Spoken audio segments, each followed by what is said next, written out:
এখানে গাভী কোনো গাভী লাগে না, গাভী ছাড়াই এরা দুধ তৈরি করতেছে। মানে যেগুলো দুধের আর কি ফ্যাক্টরি আছে কম বেশি সব জায়গায় এগুলো বিক্রি হয়। বাংলাদেশ আমার অহংকার এই মূলমন্ত্রে দীক্ষিত হয়ে র্যাব সৃষ্টি লগ্ন থেকেই ভেজাল দ্রব্য, ক্রিমিনাল অ্যাক্টিভিটিস এবং মাদকের বিরুদ্ধে অভিযান চালিয়ে আসছে। আমরা আজকে গোপন তথ্যের ভিত্তিতে জানতে পারি যে কেশবপুরের এই এলাকায় ভেজাল দুধ এবং নকল দুধ উৎপাদন করা হচ্ছে এবং এই তথ্যের ভিত্তিতেই আমরা আমাদের যে জেলা ভোক্তা অধিদপ্তর যিনি আছেন তাকে আমরা সংবাদ দিয়ে আমরা একসাথে এখানে অভিযান পরিচালনা করি। অভিযান পরিচালনা করার প্রেক্ষিতে আমরা দেখতে পারি যে এই এলাকায় এখানে বিভিন্ন ধরনের জেলি, বিভিন্ন ধরনের কেমিক্যাল মিশ্রণ করে বিভিন্ন ধরনের নকল দুধ এখানে বানানো হচ্ছে এবং এটা বিভিন্ন ধরনের কোম্পানিতে, আপনারা ইতিমধ্যে অবগত আছেন, বিভিন্ন কোম্পানিতে এগুলো সেল করা হচ্ছে। অবশ্যই সুযোগ আছে। আমরা যেহেতু আজকে আমরা অভিযানের প্রেক্ষিতে জানতে পারি যে এগুলো বিভিন্ন কোম্পানিতে সাপ্লাই দিচ্ছে, অবশ্যই তাদের এগুলো চেকিং মেকানিজম অবশ্যই আছে।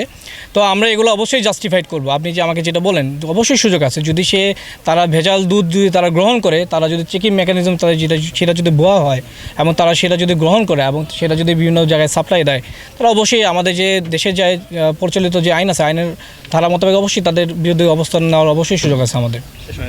এটা হলো গরুর দুধ যাবে। এবার তুই যে আমি নিজে যে কোম্পানি আমার তো 16 কারেন্টে সারা যাবে, আমি তো জানি আমার ওই তুলিতে আছে আমি ওটা কোম্পানিতে বিক্রি হয় স্যার।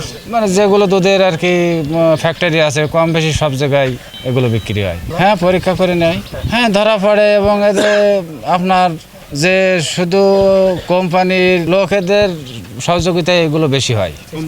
হ্যাঁ, ওদের সহযোগিতায় এগুলো স্যার এগুলো আমি এখনো দেয় নাই, কারণ আমি হচ্ছে 2-5 কেজি পানি বিক্রি করি। দেখা যাচ্ছে আপনার 1 মণ দুধে 4 কেজি পানি দিই, 40 কেজি দুধে 4 কেজি পানি দিই। মনে করেন যে ওনারা কিছু টাকা খায়, কোম্পানির লোক কিছু টাকা খায়। এখন ওটা দুধের উপর যে যেরকম দুধ দেয় তার উপরেই নির্ভর করে। তা ওটা মনে করেন ওটা একটা কন্ট্যাক্টের ভিতরে আসে, ওটা গোপন রাখে ওনারা গোপন রাখে, মানে শেয়ার করতে চায় না কারোর সাথে। ব্যবসায়ী স্যার আছে প্রায় বাড়ি ব্যবসায়ী আছে, কিন্তু 2-1 ঘর হয়তো বাদ আছে, খোপে কাছে 2-1জন কৃষিকাজ করে আর সবাই কম বেশি করে। তা এবারে যে 20টা না হলেও 17-18টা আছে, কম বেশি করে সবাই।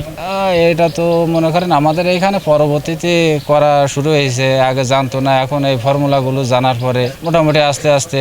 আর মাঝখানে আমাদের দীর্ঘ কিছুদিন আগে আপনার এই পাথরঘাটায় যে ঘটনাটা ঘটার পর থেকে মোটামুটি অনেকটা কমে গেছে। আমাদের কাছে বিশেষ করে র্যাব 6-এর কাছে একটা আভিযানিক টিমের কাছে একটা তথ্য ছিল। এই তথ্যের ভিত্তিতে, গোপন তথ্যের ভিত্তিতে আমরা ভেরসি, কেশবপুর, যশোর, আপনারা দেখছেন এই এলাকায় আসছি। আমাদের সাথে আরও আছে এখানে ফুড সেফটি অথরিটি উপজেলা স্যানিটারি ইন্সপেক্টর, উনি উপজেলা স্যানিটারি ইন্সপেক্টর কেশবপুর।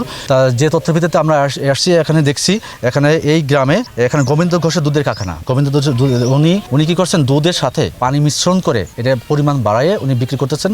আমরা পরীক্ষা করে এটা প্রমাণ পেয়েছি, আপনারা দেখছেন ল্যাক্টোমিটার সাহায্যে পরীক্ষা করা হয়েছে এবং যে অভিযুক্ত উনি নিজেও দোষ স্বীকার করছেন, যার কারণে ওনাকে ভোক্তা অধিকার সংরক্ষণ আইন 2009 এর 43 ধারা অনুযায়ী 5,000 টাকা জরিমানা করা হয়েছে। আর একটা বেশি মানে ভেরি অ্যালার্মিং বিষয় আছে, সেটা হচ্ছে দুধ তৈরি করা। এখানে আমরা এটা প্রমাণ পাইছি। আর একটা যেটা অপু ঘোষের দুধের কারখানা, অপু ঘোষ নিজেই স্বীকার করছেন এবং আমরা এখানে যেটা পেয়েছি জেলি, কাস্টিং সোডা এবং পানি সহ ফ্যাট, আপনারা জানেন তেল আর দুধের মিশ্রণে ফ্যাট, এগুলো দিয়ে 1 কেজি পরিমাণে দিয়ে 10 কেজি তৈরি করা হচ্ছে দুধ। তার মানে এখানে গাভী লাগে না, এখানে কোনো গাভী লাগে না, গাভী ছাড়াই এরা দুধ তৈরি করতেছে এবং এটা প্রমাণ আপনারা পাইছেন। এখানে যথেষ্ট প্রমাণ আছে, যার কারণে ওনাকে ভোক্তাদের যেহেতু দোষ স্বীকার করছে এবং আমরা প্রমাণ পাইছি, সেহেতু ভোক্তা অধিকার সংরক্ষণ আইন 2009 এর 42 ধারা অনুযায়ী খাদ্যপণ্যের নিষিদ্ধ দ্রব্যের মিশ্রণ, এগুলো কিন্তু নিষিদ্ধ দ্রব্য, কারণ এটা খাদ্যপণ্য দেওয়ার কোনো অপশনই নাই, আর দিতে পারবে না, অবৈধভাবে তৈরি করতেছেন এবং যার কারণে ওনাকে এই ধারায় 42 ধারায় ওনাকে 2 লক্ষ টাকা জরিমানা করেছে। মোট 2,05,000 টাকা আজকে জরিমানা করা হয়েছে এবং সবাইকে সতর্ক করে যে এরপর থেকে যদি কেউ এই ধরনের কর্মকাণ্ড চালায় বা এই ধরনের মানে মানুষের স্বাস্থ্য নিয়ে বিশেষ করে বাচ্চারাও খায়, আপনারা জানেন যে এটা কিডনি বিকল হতে পারে, ফিজিক্যালি অনেক সমস্যা হতে পারে, যার কারণে এটা যেই করুক যেখানেই করুক আমাদের আপনারা জানেন র্যাব টিম এই বিষয়ে খুবই অ্যাক্টিভ এবং আমরাও এটা লেগে আছি, যেখানে থাকুক আমরা তাদের বিরুদ্ধে সর্বোচ্চ অ্যাকশন এই ধরনের আইনগতভাবে অ্যাকশন আমাদের অব্যাহত থাকবে। এখানকার অবস্থা দাবি করছে যে ওনাদের কেমিক্যাল সার্টিফিকেট আছে বা কেমিস্ট পাচ্ছে, উনি আসলে না, ওনারা যখন লাইসেন্স আছে আমি অবগত আছি, ওনাদের ওই কেমিস্ট সার্টিফিকেট ছিল না। অবশ্যই এখন যেহেতু সার্টিফিকেট নেই, এখন আপনারাই বলবেন সে ভুয়া কিনা। আইনের ভাষায় এটা ঠিক না।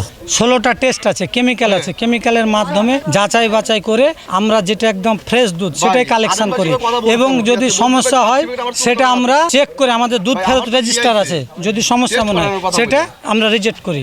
আর প্রিমিসের সার্টিফিকেট আছে, এখানে যে আমরা দুধ কালেকশন করি, আমার ট্রেড লাইসেন্স আছে, আমার হেলথ সার্টিফিকেট আছে, আর কি লাগবে বলে? কেমিস্ট্রি সার্টিফিকেট তার হ্যাঁ, তার অনেকগুলো ইয়ে আছে, সার্টিফিকেট আছে চলে নয় চুক নগর যাবো বলেন আমাদের বছরে 4টা ট্রেনিং হয়, ওই ট্রেনিংয়ের সার্টিফিকেট আছে।